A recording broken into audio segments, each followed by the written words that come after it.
Hi everyone and welcome back to my channel. इस video में हम पढ़ेंगे nature of the state, different kinds of state and non state entities.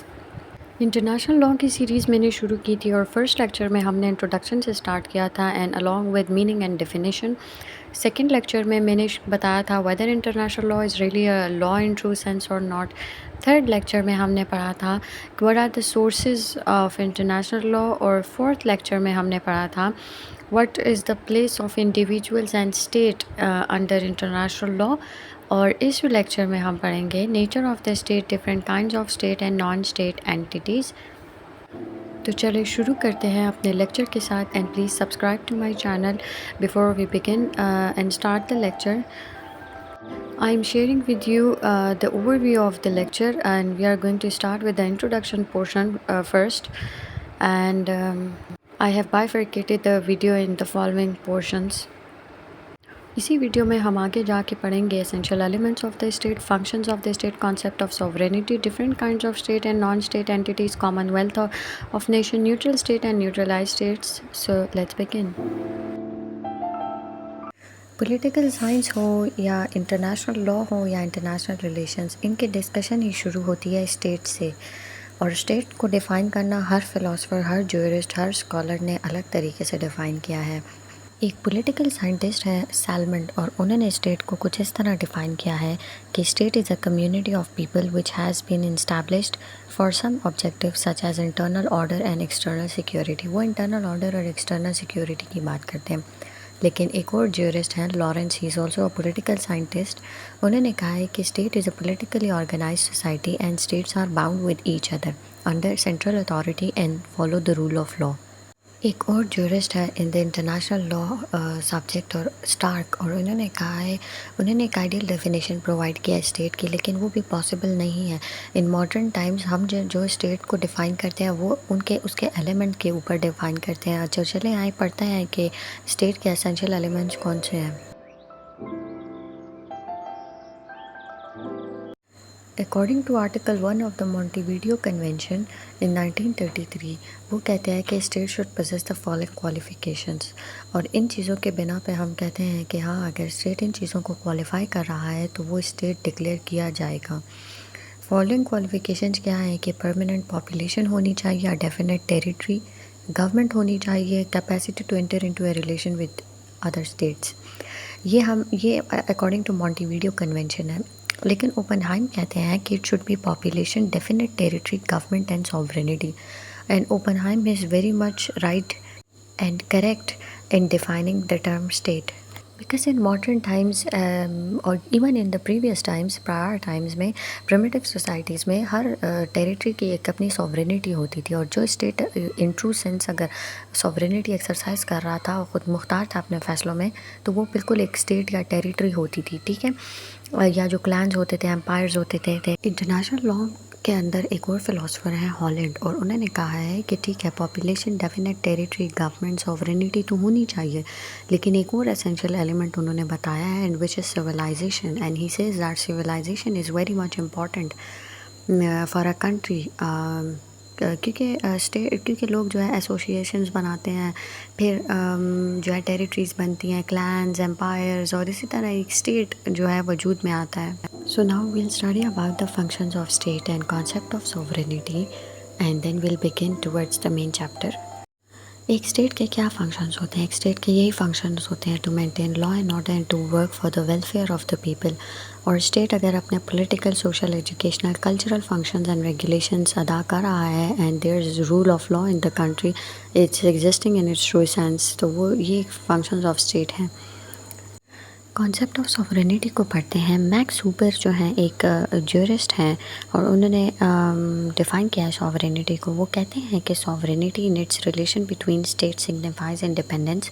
वो कहते हैं कि ये एक स्टेट की आज़ादी होती है, एक स्टेट जो है ख़ुद मुख्तार होता है, वो अपने फ़ैसले बिल्कुल लाइक बियॉन्ड एनी रिस्ट्रिक्शंस जो है फॉलो करता है। तो this is how he defines sovereignty, that it signifies independence of the state. लेकिन सॉवरेनिटी का कॉन्सेप्ट जो है वो dates back to 1576 to the Jean Bodin, और उन्होंने अपनी किताब में द रिपब्लिक में बोला था कि कॉन्सेप्ट ऑफ सॉवरेनिटी प्रेजेंट किया था। उन्होंने कहा था कि जो सॉवरेनिटी है it is the law making power of the sovereign. And let me tell you one more thing कि सॉवरेनिटी का कॉन्सेप्ट वैसे जॉन ऑस्टिन ने भी प्रेजेंट किया था। टाइम के गुजरते साथ साथ सॉवरेनिटी का कॉन्सेप्ट डिस्टॉर्ट होता गया और फिर हॉब्स ने अपनी सॉवरेनिटी का कॉन्सेप्ट दिया था इन हिज बुक लेवाइथन। और उन्होंने कहा था कि मतलब उन्होंने सॉवरेनिटी को जो है एब्सोल्यूटिज़म के साथ कंपेयर किया था। और उन्होंने कहा था असल में उनकी किताब जो थी लेवाइथन वो जो थी मतलब एक एब्सोल्यूट मोनार्क पे बेस्ड थी, एब्सोल्यूट किंग पे। और उन्होंने कहा था कि जो रूलर होता है वो बिल्कुल कंप्लीट सॉवरन होता है। और उन्होंने सॉवरेनिटी का कॉन्सेप्ट कुछ इस तरह दिया था, लेकिन हॉब्स की सॉवरेनिटी का कॉन्सेप्ट थोड़ा डिफरेंट है। एक ट्रू सॉवरेनिटी का कॉन्सेप्ट जॉन ऑस्टन ने दिया है और वो कहते हैं कि sovereignty is indivisible and unlimited. Different kinds of state. तो फर्स्ट वन इज़ कॉन्फेडरेशन। ये बेसिकली एक एसोसिएशन होती है, वीक एसोसिएशन और even some sort of coordination among states, जो कि इंडिपेंडेंट स्टेट्स आपस में बनाते हैं। And basically under international law इसकी कोई इंटरनेशनल पर्सनालिटी नहीं होती, बस ये एक सम सॉर्ट ऑफ कोऑर्डिनेशन बनाते हैं। और इंटरनेशनल लॉ के अंडर जो है ये स्टेट्स जो हैं इंटरनेशनल पर्सन्स नहीं होती, यानी कि इंटरनेशनल वो नहीं होती, स्टेटस नहीं होता। जो सेकंड टाइप है हमारे पास वो है फेडरल स्टेट। और फेडरल स्टेट वो स्टेट्स होते हैं जिनके अंदर पावर डिस्ट्रीब्यूशन होती है डिफरेंट लेवल्स ऑफ गवर्नमेंट, और ये कॉन्स्टिट्यूशन के थ्रू होती है। इसके अंदर जो प्रोविंसेस होते हैं या यूनिट्स होते हैं वो अपने एरिया के अंदर या अपने सब्जेक्ट्स में जो हैं वो ऑटोनोमस होते हैं, और सेंट्रल गवर्नमेंट के पास जो है वो मेन पावर्स होती हैं, जैसे कि डिफेंस, फॉरेन अफेयर्स। और जो प्रोविंसेस हैं या यूनिट्स हैं वो अपने इंटरनल मैटर्स में complete they exercise complete authority. और हमारे पास जो बेस्ट एग्जांपल्स हैं फेडरल स्टेट की वो हैं Pakistan, India and Switzerland and some other states also. Vassal state के बारे में पढ़ते हैं, which is also one of the kind of state under international law. Starke कहते हैं कि ये वो स्टेट हैं जो किसी की जो एक अदर स्टेट की जुरिस्डिक्शन, डोमिनेंस, इन्फ्लुएंस या सुज़ेरैनिटी के अंडर होते हैं। Those are called the vassal state. और इनकी इंडिपेंडेंस बहुत ज़्यादा रिस्ट्रिक्टेड होती है, इनकी कोई इंपॉर्टेंस नहीं होती इंटरनेशनल लॉ के अंडर। ये वो राइट्स इन्जॉय करते हैं जो कि इसको डोमिनेंट स्टेट या पावरफुल स्टेट के दिए जाते हैं, और इसकी ये नेचर होती है कि ये सबऑर्डिनेट होता है इन नेचर। ये कोई ऐसी इंटरडिपेंडेंस बनाता है जिसके अंदर वेसल स्टेट जो है it ranks on the secondary status. और इनका रिलेशनशिप कुछ इस तरह होता है कि जो वेसल स्टेट का जो रिलेशनशिप होता है वो डोमिनेंट स्टेट को मिलिट्री प्रोवाइड करता है, मिलिट्री असिस्टेंट प्रोवाइड करता है। तो इनका रिलेशनशिप कुछ मिलिट्री अफेयर्स के ऊपर होता है। जब वेसल स्टेट जो है मिलिट्री असिस्टेंट प्रोवाइड करता है तो उसके बदले में डोमिनेंट स्टेट उसको सिक्योरिटी और प्रोटेक्शन प्रोवाइड करता है। कुछ एग्जांपल हमारे पास जो वेसल स्टेट की हैं वो हैं कि Wallachia state, Crimean khanate, Moldavia. Those were the vassal states of the Ottoman empire, and the states of Qu and Qi were the vassals of Zhou dynasty in the ancient China. The legendary city of Troy was also a vassal state of Hittite empire.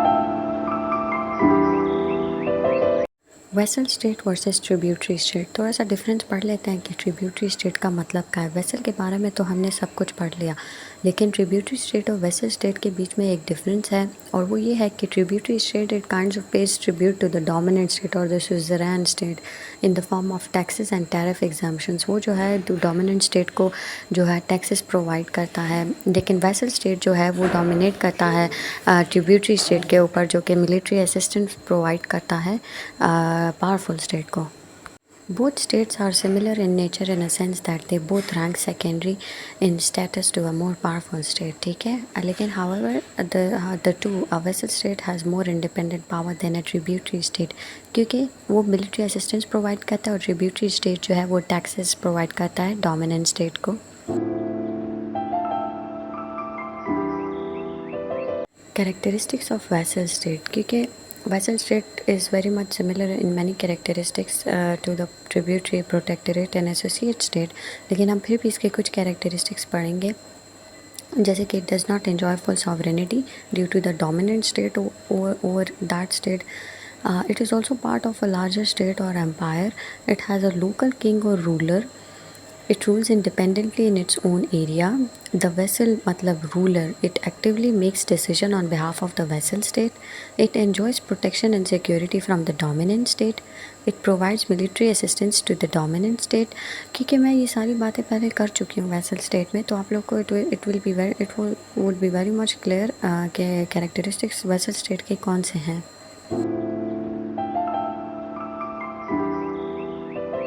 Protectorate states, तो चलें पढ़ते हैं कि international law के अंदर protectorate states कौन से states होते हैं. It is also some sort of relations between the two states, one of which exercises some decisive control over the other.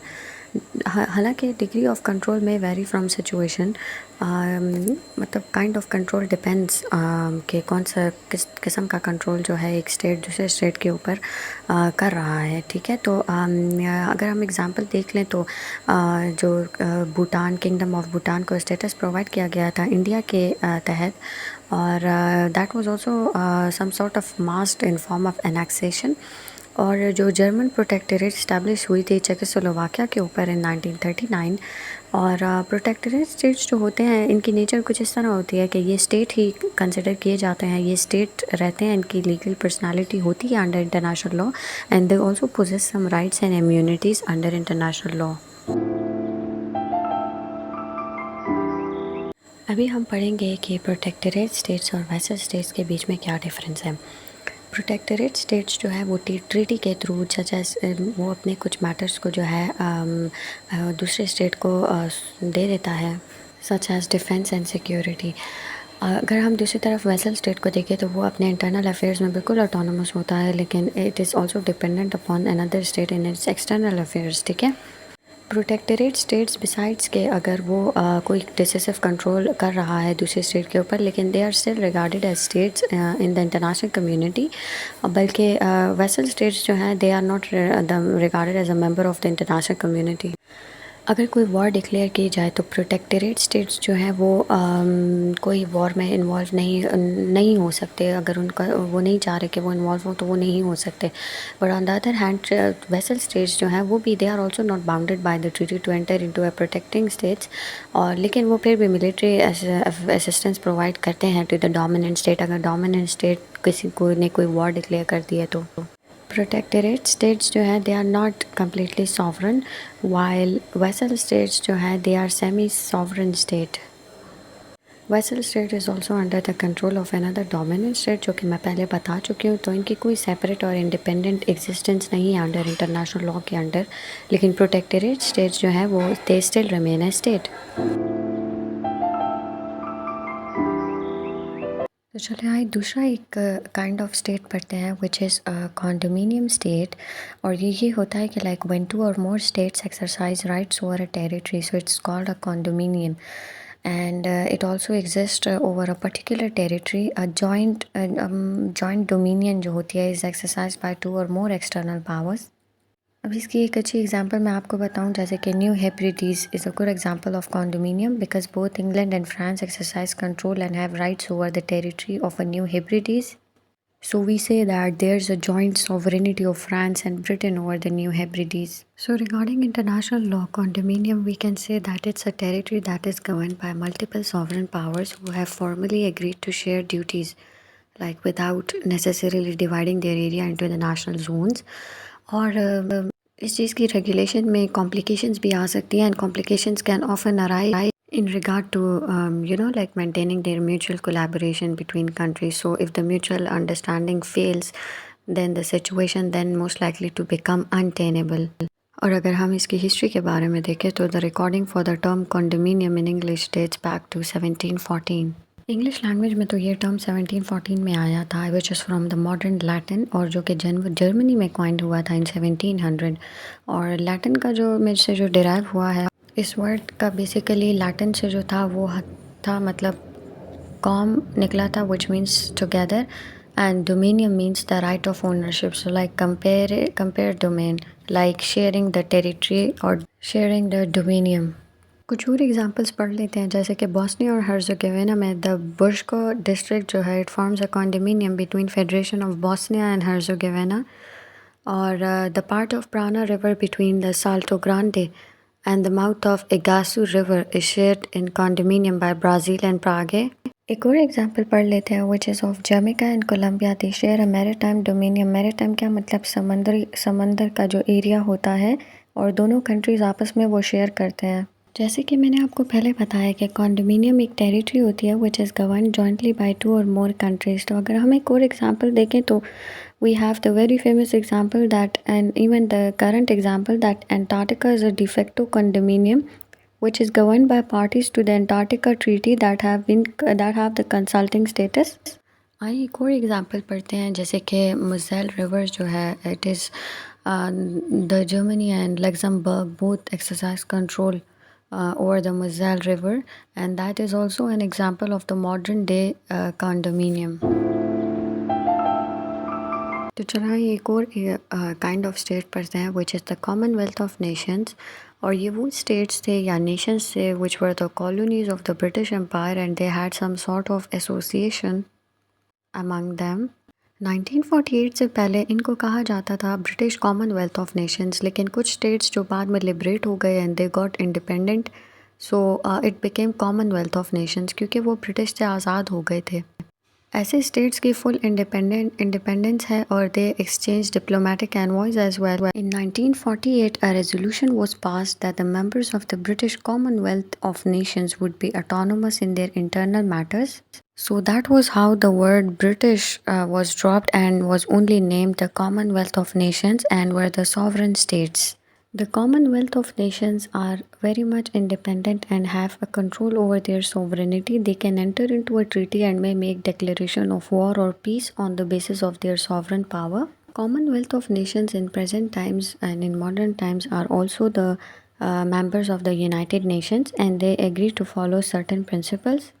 कुछ एग्जाम्पल्स जो मैं आपको बताती हूँ जो कि कॉमनवेल्थ ऑफ नेशंस हैं that in the past times were the colonies of the British Empire. अभी जो present times में अफ्रीका का जो कॉन्टिनेंट है उसके कुछ कंट्रीज़, देन लेटर एशिया के जो हैं जैसे पाकिस्तान, इंडिया, बांग्लादेश, मलेशिया और इसी तरह यूरोप के कॉन्टिनेंट्स, पैसिफिक में, ये सारे जो हैं ब्रिटिश एम्पायर के अंडर थे and these are also the current Commonwealth of Nations. अभी हम पढ़ेंगे neutral states and neutralised states. So neutral states वो स्टेट्स होते हैं जो कि किसी भी कंट्री पार्टी को सपोर्ट नहीं करते during war. They are completely neutral and they also maintain relations with both the belligerent and they keep themselves aloof from the war, मतलब जंग और कॉन्फ्लिक्ट से अपने आप को दूर रखते हैं। And under international law, neutral states are those states who have the attitude of impartiality and they adopt the attitude of impartiality during the war. लेकिन इंटरनेशनल लॉ के अंडर अगर हम इसको देखें तो इसको इस तरह भी देखा जा सकता है कि अगर एटीट्यूड ऑफ इम्पार्शियलिटी और न्यूट्रलिटी है तो that is also generally deem to be a temporary status. क्योंकि अगर फॉर एग्ज़ाम्पल अगर एक कुछ टाइम के लिए अगर एक स्टेट न्यूट्रल है और after the finishing of the war अगर वो स्टेट जो है उस विनर के साथ या जो लॉस्ट पार्टी होती है उसके साथ अगर पैक्ट में आ जाए, एग्रीमेंट में आ जाए, so we can say that it's a temporary status. और अगर हम इसको मोर प्रिसाइसली क्लियरली देखें तो न्यूट्रल स्टेट्स जो है अपनी न्यूट्रलिटी किसी भी टाइम ख़त्म करके वो किसी भी पार्टी को ज्वाइन कर सकता है and it can either join the belligerent state और any state that she wills. Neutralised states के बारे में पढ़ते हैं और इसके बारे में स्टार्क कहते हैं हु इज़ अ ज्यूरिस्ट। वो कहते हैं कि neutralised states are those states whose independence and territorial sovereignty are collectively accepted by big powers. एक जो मेन एजेंडा या एम होता है या ऑब्जेक्टिव होता है वो ये होता है न्यूट्रलाइज्ड स्टेट्स का, to maintain balance of power and to protect smaller states from the aggression of the bigger states. Neutralise states की कुछ ड्यूटीज़ होती हैं और वो ये होती हैं कि मतलब except for self defence they will not resort to war, और दूसरा है कि they will not enter into a military pact और agreement with the other states. This marks the end. I hope you liked the video. If you did, please give this video a thumbs up and subscribe to my channel. I'll be coming up with more international law series. Stay tuned. Until then, take care. Bye. Allah Hafiz.